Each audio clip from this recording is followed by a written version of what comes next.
Imaginez un instant que l'on vous arrache tout, non seulement vos biens, non seulement vos droits, mais votre nom, votre voix, votre dignité même. Imagine qu'on vous place dans une situation où votre existence ne se mesure plus en valeur humaine, mais en utilité, où votre liberté est un luxe que vous ne connaîtrez jamais, où votre douleur n'a pas d'écho, où votre humanité n'a pas de témoin. Imagine que, du jour au lendemain, votre identité soit effacée au profit d'un simple numéro inscrit sur un registre, comme si vous n'étiez qu'une ombre interchangeable dans un monde qui vous ignore. Ce tableau, aussi dur soit-il, représente la réalité qu'ont vécue des millions d'êtres humains à travers l'histoire. Une réalité faite d'enchaînements, de privations, de silence imposé, d'humiliations répétées.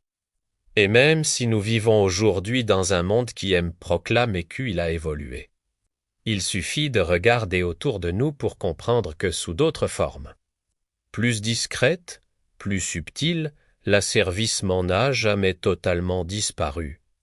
C'est cette vérité profonde que Martin Luther King Jr., ce géant de la dignité humaine, a voulu capturer dans cette phrase d'une puissance incomparable tant qu'il restera un esclave.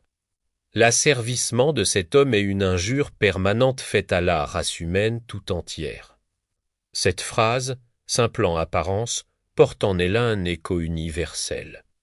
Elle s'adresse non seulement à la mémoire des victimes de l'esclavage, mais à chaque être humain qui, aujourd'hui encore, se voit privé de ses droits fondamentaux, de sa liberté, de son avenir. Elle rappelle que la souffrance d'un seul n'est pas une question locale, individuelle ou circonstancielle.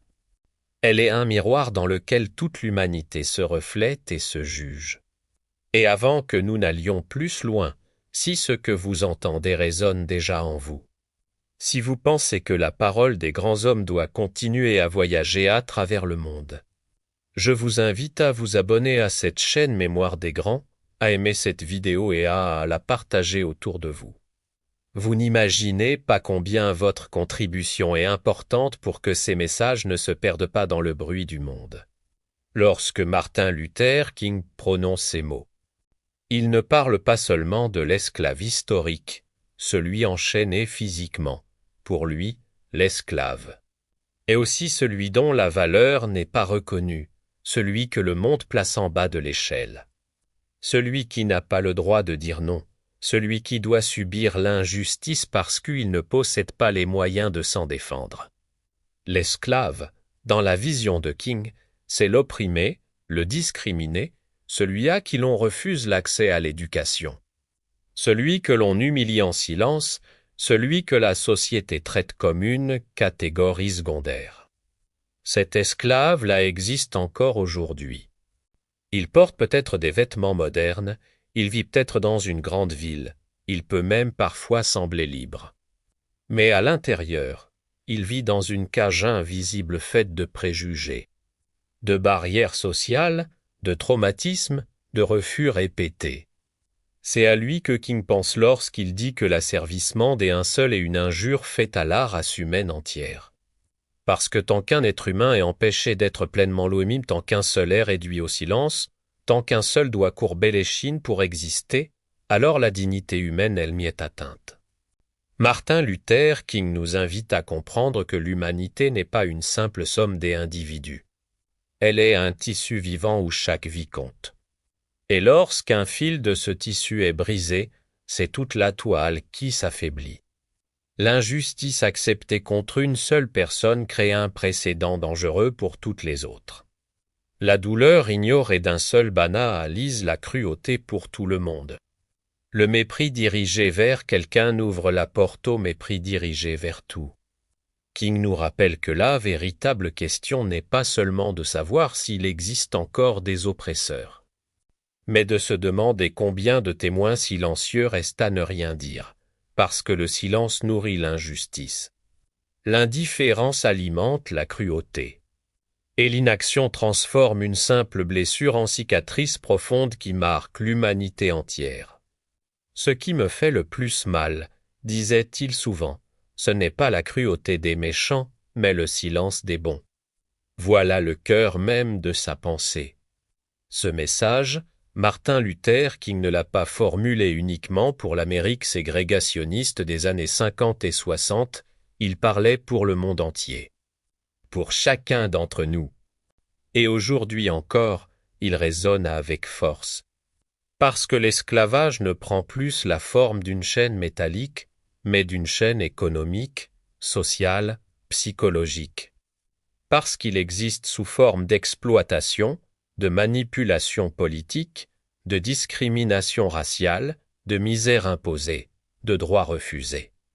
Dans notre monde moderne, l'esclave peut être un enfant qui n'a pas accès à l'éducation, une femme qui n'a pas le droit de dire non, un peuple que l'on refuse d'écouter, un travailleur que l'on traite comme un outil, un migrant que l'on considère comme un problème plutôt qu'une vie, un homme ou une femme que l'on prive de dignité à cause de son origine, de sa couleur de peau ou de sa croyance.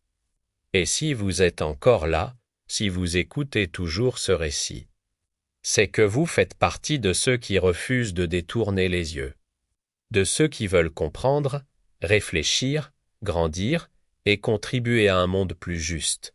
Pour cela, je vous remercie. Et je vous invite à nouveau, si ce n'est pas encore fait, à vous abonner, à liker et à partager. Pas seulement pour soutenir cette chaîne, mais pour soutenir la diffusion d'une parole qui élève les consciences. Chaque partage, chaque abonnement permet à ces messages de toucher quelqu'un qui en a besoin. C'est ainsi que l'on transmet l'héritage des grands. King croyait profondément que la liberté n'est jamais un combat individuel. Il affirmait souvent « Nous ne pouvons pas marcher seuls ». Cette phrase en dit long, aucun peuple n'est libre tant qu'un autre est opprimé. Aucune société n'est juste tant que l'un de ses membres est traité comme un sous-humain. Aucune civilisation ne peut prétendre être éclair et tant que des êtres humains vivent dans l'ombre. Pour King, se battre pour l'autre, c'était se battre pour soi-même, parce qu'il n'existe pas de séparation d'entre eux. Et nous, il n'y a qu'un seul nous, l'humanité est un tout. Et chaque injustice, chaque blessure, chaque humiliation qui frappe l'un de ses membres est ressentie par l'âme collective. Martin Luther King n'a jamais été animé par la colère destructrice. Il était animé par un amour combatif, un amour qui refuse de détester, un amour qui ne se résigne pas, un amour qui se lève, qui marche, qui parle, qui éclaire, qui répare. Il voyait dans l'opprimé non pas un faible, mais un frère. Non pas un problème, mais une vie trahie. Et il voulait rendre à chacun la dignité que le monde lui avait arrachée. Sa phrase nous rappelle que l'humanité ne peut avancer que si elle avance ensemble, que la liberté ne se divise pas, que la dignité ne se négocie pas, que la justice ne se limite pas à un groupe, à une nation, à une époque. Elle concerne tout le monde, partout, toujours. Et maintenant, en nous approchant de la fin de ce voyage, je vous demande de rester encore un moment avec moi. Parce que ce message n'est pas qu'un texte. C'est un témoignage, c'est une mission, c'est un héritage. Et si ce récit a touché votre cœur, si cette parole vous a éclairé, si vous pensez que ce message mérite d'être entendu par des milliers d'autres, je vous invite une dernière fois à vous abonner, à liker cette vidéo et à partager cette lumière autour de vous. En faisant cela, vous n'aidez pas seulement cette chaîne, vous contribuez à garder vivantes les voix qui ont voulu changer le monde. Vous permettez à la mémoire des grands de continuer à guider les générations futures. Vous devenez un messager, un relais, un gardien de la dignité humaine. La phrase de King restera gravée dans l'histoire parce qu'elle porte une vérité éternelle, l'humanité indivisible. Et chaque fois que l'un de ses membres tombe, c'est toute l'humanité qui chancelle. Chaque fois qu'un être humain est opprimé, c'est toute la race humaine qui est humiliée. Chaque fois que l'on retire à quelqu'un sa liberté, sa dignité ou son avenir, c'est toute notre civilisation qui recule. Mais chaque fois que nous nous levons pour quelqu'un d'autre, chaque fois que nous disons non à l'injustice, chaque fois que nous refusons de détourner le regard, chaque fois que nous partageons un message qui élève, chaque fois que nous transmettons une parole qui ouvre les yeux, alors nous faisons avancer l'humanité entière. Merci d'avoir écouté jusqu'au bout. Merci d'être de ceux qui ne restent pas silencieux. Et merci d'honorer la mémoire de ceux qui ont donné leur vie pour la justice, la dignité humaine et notre héritage commun. Et c'est ensemble que nous la protégerons.